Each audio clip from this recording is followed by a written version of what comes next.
बांग्लादेश के आम चुनावों में शेख हसीना की पार्टी की बम्पर जीत भारत के लिए भी खुशखबरी है। हाल के चुनावों में मालदीव में जिस तरह भारत विरोधी भावना से लबालब सरकार का गठन हुआ, उससे दोनों देशों के बीच रिश्ते तेजी से बिगड़ने लगे थे। ऐसे में एक और पड़ोसी देश में भारत विरोधी सरकार बनती तो निश्चित तौर पर यह चिंता का विषय होता। बांग्लादेश के आम चुनावों में शेख हसीना की बांग्लादेश नेशनलिस्ट पार्टी (BNP) ने भारी बहुमत हासिल कर ली है। इसके साथ ही शेख हसीना बांग्लादेश की सत्ता बरकरार रह गई। वो लगातार 3 बार प्रधानमंत्री रह चुकी हैं और चौथी बार भी 299 सीटों के लिए हुए मतदान में 223 सीटें जीतकर सत्ता में वापसी कर ली। शेख हसीना का बांग्लादेश की सत्ता में लौटना भारत के लिए भी खुशखबरी है। भारत के लिहाज से हसीना की जीत का महत्व इसलिए भी बढ़ जाता है कि मालदीव, नेपाल और तुर्की जैसे देशों में भारत विरोधी दलों ने सरकार बना ली है। इस कारण भारत का मुखर विरोध करने वाले चीन, पाकिस्तान जैसे देशों की लिस्ट लंबी हो रही थी। शेख हसीना की पहचान भारत समर्थक नेता की है। उन्होंने चुनावों के दौरान भारत के साथ बांग्लादेश की दोस्ती का जिक्र भी किया। पिछले वर्ष नेपाल में राष्ट्रीय चुनाव हुए तो पुष्प दहल कमल प्रचंड की communist party of Nepal (communist centre) को जीत मिली। प्रचंड ने प्रधानमंत्री बनते ही भारत विरोधी बयान भी दे डाला। उन्होंने भारत से 3 क्षेत्र लिम्पियाधुरा, कालापानी और लिपुलेख वापस लेने का वादा किया। नेपाल सरकार के न्यूनतम साझा कार्यक्रम में कहा गया कि भारत ने कालापानी, लिपुलेख और लिम्पियाधुरा इलाकों पर अतिक्रमण किया है। नई सरकार इन इलाकों को वापस लेने की पूरी कोशिश करेगी। दिलचस्प बात है कि नेपाल की कम्युनिस्ट सरकार की कम्युनिस्ट चीन पर एक शब्द नहीं बोली, जिसने नेपाल की लंबी चौड़ी जमीन पर अतिक्रमण कर रखा है। प्रचंड से पहले नेपाल के प्रधानमंत्री रहे KP शर्मा ओली भी भारत विरोधी बयानों के लिए चर्चा में रहा करते थे। उन्होंने भारत के खिलाफ कई बयान दिए, जिनसे भारत और नेपाल के बीच रिश्तों में तनाव का दौर रहा। हालांकि चुनावों के वक्त उनका सुर बदल गया था। तब वो भारत नेपाल के बीच मधुर संबंधों की वकालत करने लगे। लेकिन जब उनकी कम्युनिस्ट पार्टी ऑफ नेपाल माओवादी लेनिनवादी को झटका लगा और ओली सत्ता से दूर हो गए तो फिर भारत के खिलाफ जहर उगलने लगे। उन्होंने यहां तक कह दिया कि भारत ने नेपाल के चुनावों में दखल दी ताकि सरकार बदल जाए। उनके दावों में कितना दम है, इस बात से ही समझा जा सकता है कि भारत ने एक विरोधी को हटाकर दूसरे विरोधी को ही सत्ता में बिठा दिया।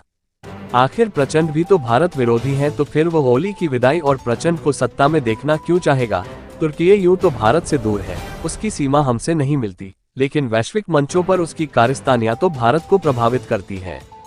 तुर्की में रेसेप तायिप एर्दोगान की जस्टिस एंड डेवलपमेंट पार्टी जीती तो वहां भारत विरोध की भावनाएं पैदा होने लगी। एर्दोगान ने न केवल तुर्की को कट्टरपंथ की राह पर धकेला, बल्कि भारत विरोधी नीतियों को खूब हवा दी।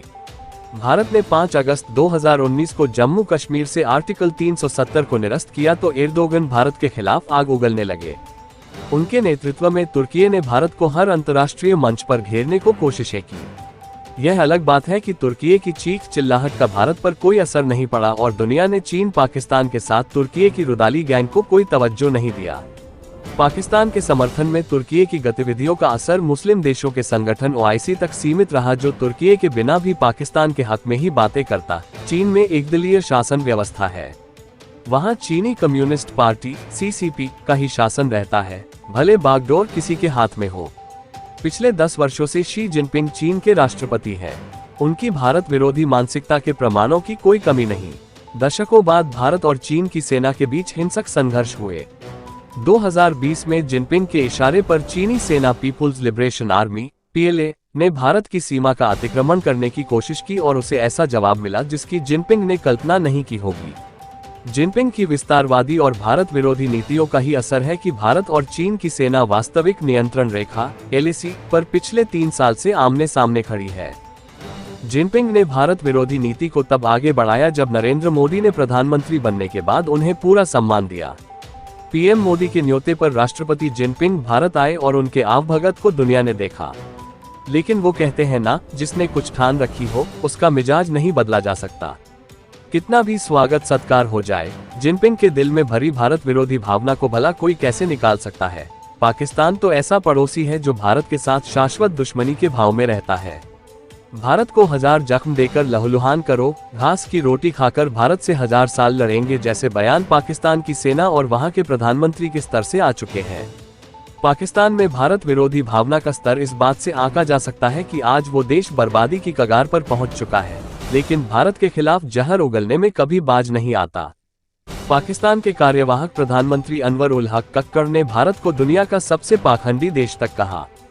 पूर्व प्रधानमंत्री इमरान खान तो प्रधानमंत्री नरेंद्र मोदी के लिए अपशब्दों का इस्तेमाल करने से भी बाज नहीं आए। आज भी पाकिस्तान को जम्मू कश्मीर में शांति अच्छी नहीं लगती। उधर पंजाब सीमा पर पाकिस्तान ड्रोन के जरिए हथियारों और ड्रग्स की अवैध खेप पहुंचाता रहता है। आंकड़े बताते हैं कि पिछले वर्ष पकड़ में आए पाकिस्तानी ड्रोनों की संख्या में भारी वृद्धि दर्ज की गई। भारत विरोधी सरकार का सबसे ताज़ा गठन मालदीव में हुआ है। वहां भारत विरोधी मोहम्मद मुइज्जू की पार्टी पीपुल्स नेशनल कांग्रेस ने हालिया चुनावों में जीत दर्ज की। मुइज्जू ने राष्ट्रपति चुनावों में भारत के खिलाफ खूब जहर उगला था। उन्होंने मालदीव में भारतीय सेना की मौजूदगी को चुनावी मुद्दा बनाया और वादा किया कि उनकी सरकार बनने पर भारतीय सेना को वापस भेजा जाएगा। मुइज्जू की सरकार बनने के बाद मालदीव में भारत विरोधी फैसले भी होने लगे। मुइज्जू ने भारत से अपनी सेना वापस बुलाने को कहा। उन्होंने सत्ता संभालने के बाद पहली विजिट भारत की करने की परंपरा पर भी सवाल उठाया और तुर्की चले गए। मुइज्जू ने भारत को उकसाने के लिए चीन का दौरा शेड्यूल किया। बात यहीं तक रहती तो भी ठीक थी। मुइज्जू के मंत्रियों ने भारत और भारतीय प्रधानमंत्री नरेंद्र मोदी के खिलाफ भद्दी टिप्पणियां करनी शुरू कर दी। हालांकि इसका खामियाजा उन्हें भुगतना पड़ा। मूलतः पर्यटन आधारित अर्थव्यवस्था वाले देश मालदीव को भारत के गुस्से का सामना करना पड़ा और भारतीयों ने धड़ाधड़ अपने ट्रिप कैंसिल करने शुरू कर दिए। इससे मालदीव तुरंत घुटनों पर आ गया और मुइज्जू को अपने मंत्रियों के खिलाफ कदम उठाने पड़े। बांग्लादेश पर चीन की गिद्ध दृष्टि पड़ी है। वो वहां भारत को कमजोर करने की जीतोड़ कोशिशों में लगा रहता है। ऐसे में भारत विरोधी दल की जीत होने से मुश्किलें बढ़ सकती थी, लेकिन शेख हसीना की सत्ता में वापसी हो गई। ये भारत के लिए राहत की बात जरूर है। बांग्लादेश में भारत की कई विकास परियोजनाएं चल रही हैं। भारत बांग्लादेश कई समझौतों पर आगे बढ़ रहे हैं जो चीन को चुभ रहा है। रेलवे से लेकर बिजली तक भारत कई परियोजनाओं में बांग्लादेश की मदद कर रहा है। शेख हसीना सरकार से भारत के रिश्तों की प्रगाढ़ता का अंदाजा इसी बात से लगाया जा सकता है कि भारत ने G20 सम्मेलन की अध्यक्षता की तो बांग्लादेशी प्रधानमंत्री को भी न्योता दिया। भारत के न्योते पर शेख हसीना अपनी बेटी के साथ भारत आई थी। उनकी सत्ता में लगातार चौथी बार वापसी से भारत बांग्लादेश के बीच रिश्तों में और मजबूती आने की उम्मीद है।